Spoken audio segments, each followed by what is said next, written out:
Сәлеметсіздер ме балалар? Бүгін 3-ші сабақты өтетін боламыз. Жаңа видеоларды бірінші болып көру үшін каналымызға тіркеліп, колокольчик батырмасын басыңыздар. Байлығым байтақ елім, монолог құрай аламын. Мәтіннің тақырыбымен негізгі ойды анықтауды, тірек сөздермен монолог құрауды үйренемін. 11-ші жаттығу: мәтінді түсініп оқы. Өте ертеде бір дана қария дүниеден өтерінде қасына ұлын шақырып алып: балам, дүниемен қоштасар күнім жақын, өзіңе қалдырып бара жатқан асыл қазынам бар, сен соны іздеп тап, ұқыпты пайдалан, ұқсатып қолдан депті.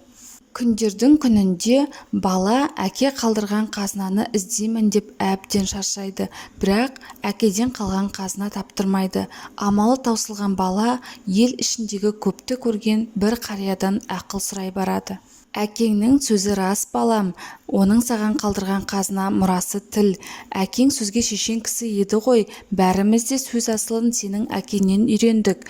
Тілден қымбат қазына жоқ деп кемеңгер қария аталы сөздің шешуін айтыпты. Мәтін не туралы? Асыл қазына туралы, дана қария туралы, тілден қымбат қазына жоқ екендігі туралы. Балалар, сіздер қалай ойлайсыздар? Әрине, тілден қымбат қазына жоқ екендігі туралы айтылған. Негізгі ой айтылған бөлікті көшіріп жаз. Мәтіндегі негізгі ой: тілден қымбат қазына жоқ. Қайсысы мәтіндегі негізгі ойдың қысқаша атауы болатынын таңда. Тіл қымбат қазына, әке аманаты, аталы сөздің шешуі. Яғни бұл жерде тіл қымбат қазына деген қысқаша атау бола алады. 12-ші жаттығу: мақал мәтелдерді жатқа жаз. Өнер алды қызыл тіл, сөзден асқан байлық жоқ, тілден асқан жүйрік жоқ. Сөз қадірін айтқан білер, жол қадірін жортқан білер. Жоғарыдағы мәтіннің мазмұнына бұл мақал мәтелдердің қайсысы сәйкес келеді? Мәтіннің мазмұны: сөзден асқан байлық жоқ, тілден асқан жүйрік жоқ мақалы сәйкес келеді. 13-ші жаттығу: мәтінді оқы. Мен қазақ тілімін, мен сөзді қорғабай, өте көркем тілмін, мейлінше оралымды, таза тілдердің қатарындамын. Қазір мен мемлекеттік тіл мәртебесіне ие болдым. Жыл өткен сайын қанатымды кеңге жайып өрістеп келемін. Қазақ елі менімен мақтанады, әрі мені құрметтейді. Бұл мәтін диалог па, әлде монолог па? Монолог туралы білетінімізді еске түсірейік.